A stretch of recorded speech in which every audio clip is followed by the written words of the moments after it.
हारे का सहारा बाबा शाम हमारा। एक बार फिर से स्वागत है आप सबका मेरे दोस्तों मेरे चैनल पे।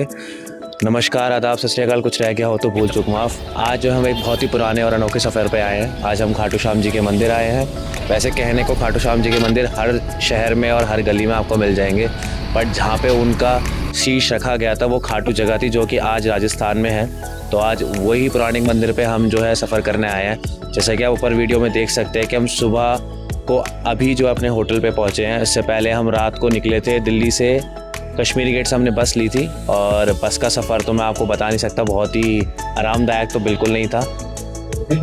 तो हमने जो है बैटरी रिक्शा ले लिया है। वैसे आप कभी भी जो है खाटू श्याम के उसमें आए तो आप जो है किसी भी होटल से बैटरी रिक्शा ले सकते हैं, वरना यहाँ से जो है तरन द्वार से जो है मुश्किल से 4 किलोमीटर का सफ़र है मेन मंदिर के गेट तक का। और मंदिर जो है वो 5 बजे खुलता है, लेकिन अर्ली मॉर्निंग मतलब प्रातः सुबह 3 बजे के बाद अगर आप दर्शन करने आते हैं तो आपको काफ़ी अच्छे दर्शन होते हैं और भीड़ थोड़ी कम मिलती है, आप ये कह सकते हैं। लेकिन कुछ दिन ऐसे होते हैं जब यहाँ पे जो है भीड़ बहुत ज़्यादा होती है, तो इसलिए अभी हम जो है बैटरी रिक्शा में बैठ के अपना समय बचाएंगे ताकि हम जल्दी पहुँचे। उसके बाद जो एग्ज़िट के बाद जो हमारा लंबा सफ़र आएगा कि क्या चीज़ क्या है और इतना क्या यहाँ पे चेंजेस हुए हैं, वो सब आपको वीडियो में दिख जाएगा। अभी फ़िलहाल जो है मेन गेट की तरफ जा रहे हैं मंदिर के। भैया ये जो गेट था यहाँ पे तरन द्वार है, कौन सा द्वार है वो? तरन द्वार है ना? हाँ, इसे तरन द्वार कहते हैं। और यहीं पे हमारी बस हमें उतार के आई थी। तो आप दिल्ली से कोई भी बस में आते हैं तो वो आपको या तो तरन द्वार उतारेगी या फिर रंगस उतारेगी। रंगस जो है वो मंदिर से कम 15 किलोमीटर दूर है और तरन द्वार जो है वो मुश्किल से 5-6 किलोमीटर दूर है। जो है चुप चुप के अब निकलना पड़ रहा है क्योंकि यही मेन रास्ता हुआ करता है, लेकिन अब जो है ट्रैफिक इतना बढ़ गया है कि पुलिस वालों ने यहाँ से एंट्री बंद कर दी। यहाँ पे पहले सारी दुकानें हुआ करती थी, शॉप्स हुआ करती थी। अब हम अंदर के रास्ते से जाएंगे और मेन गेट वो है उस तरफ, मेन गेट उस तरफ है। ये सीधा सीधा रास्ता हुआ करता था, लेकिन अब जो है हम अंदर की तरफ से जाएंगे तो ये हमें आई गेस बैक गेट की तरफ उतारेंगे। तो दोस्तों, खाटू श्याम जी की कहानी द्वापर युग के अंत की कहानी है। आपको जान के हैरानी होगी कि खाटू श्याम जी वो राक्षस प्रजाति में पैदा हुए थे। उनका असली नाम बर्बरीक था। उनके पिता घटोत्कच जब महाभारत में वीर गति को प्राप्त हुए थे तब उन्होंने अपनी माता मौरवी से पूछा था कि मुझे किस मार्ग पे चलना चाहिए। तब उनकी माता ने कहा था कि तुम्हारे दादा धर्म युद्ध कर रहे हैं, तुम्हारे पिता धर्म युद्ध के लिए शहीद हुए हैं या वीर गति को प्राप्त हुए हैं, तो तुम्हें भी धर्म के मार्ग पे ही चलना चाहिए क्योंकि वही सत्य का मार्ग है।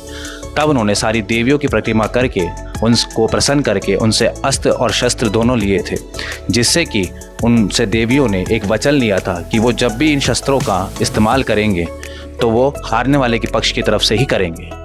तो उन्होंने ये वचन सभी को देके वो वहाँ से चले गए थे। उसके बाद जब वो महाभारत के युद्ध में अपनी लड़ाई की इच्छा जताने सारी पांडवों के सामने आए थे तब माधव ने जो है उन्हें लड़ने से मना कर दिया था। तो सभी पांडवों ने उनसे प्रश्न किया, हे माधव, आप बर्बरी को मना क्यों कर रहे हो? ये तो हमारा पौत्र है, तो हमारा अपना खून है, अगर ये युद्ध करेगा तो हमारा ही पक्ष मजबूत होगा। तब माधव ने बताया कि इन्होंने वचन और प्रण दोनों ले रखा है कि ये हारने वाले के पक्ष की तरफ से ही लड़ेंगे, जिसकी वजह से युद्ध का कभी कोई अंत निकलेगा ही नहीं।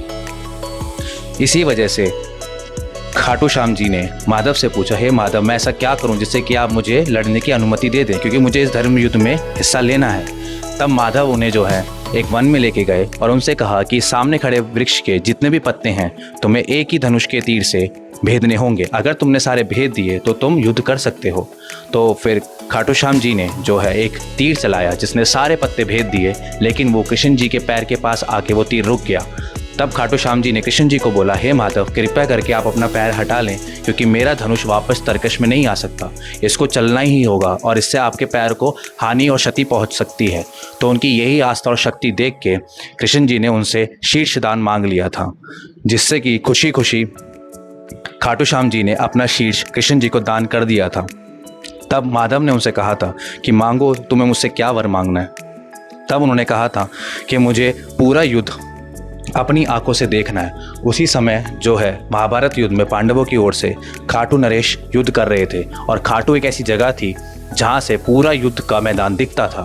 तो वहाँ पे जो है कृष्ण जी ने उनके शीर्ष को रख दिया था और उन्हें ये वरदान दिया था कि जब तक पूरा युद्ध चलेगा वो अपनी आंखों से पूरी युद्ध को देख पाएंगे।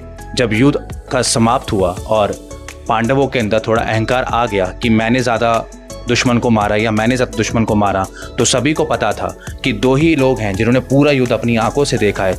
एक धृतराष्ट्र का जो मंत्री थे सलाहकार थे संजय, जिन्हें शक्ति दी गई थी कि वो पूरा युद्ध वहाँ से हस्तिनापुर से बैठ के देख सकते हैं और राजा को जो है पूरा हाल बता सकते हैं, वैसे ही दूसरे थे हमारे खाटू श्याम जी। तो सारे पांडव और माधव उनसे पूछने के लिए गए कि पता चले कि किसने कितने दुश्मन को मारा है। तब जब उनसे पूछा गया तो उन्होंने जवाब में सिर्फ इतना मुस्कुरा के कहा कि मैं तो सिर्फ इतना देख रहा था कि मरने वाले भी माधव थे, मारने वाले भी माधव थे, बचाने वाले भी माधव थे और संकट में डालने वाले भी माधव थे। तो उनकी इसी भक्ति से प्रसन्न होकर माधव ने उन्हें उसी वक्त ये वचन और उनको ये आशीर्वाद दिया कि कलयुग के अंदर जो है मेरे से पहले सबसे ज़्यादा नाम तुम्हारा होगा और तुम्हें जो है आने वाली पीढ़ी खाटू श्याम जी के नाम से पुकारेगी और तुम उसी नाम से जाने जाओगे। खाटू उस जगह का नाम था जहाँ उनका शीर्ष रखा गया था और श्याम नाम उनको किशन जी ने ही दिया था अपना। तो ये थी उनकी कहानी। मुझे आशा है कि आपको जो है ये दर्शन अच्छे लगे होंगे और ये कहानी भी आपको अच्छी लगी होगी। तो एक बार सभी जो है कमेंट में लिखेंगे जय खाटू नरेश की। तो तब तक के लिए मिलते हैं अगली वीडियो में। ध्यान रखें और खुश रहें। जय हिंद।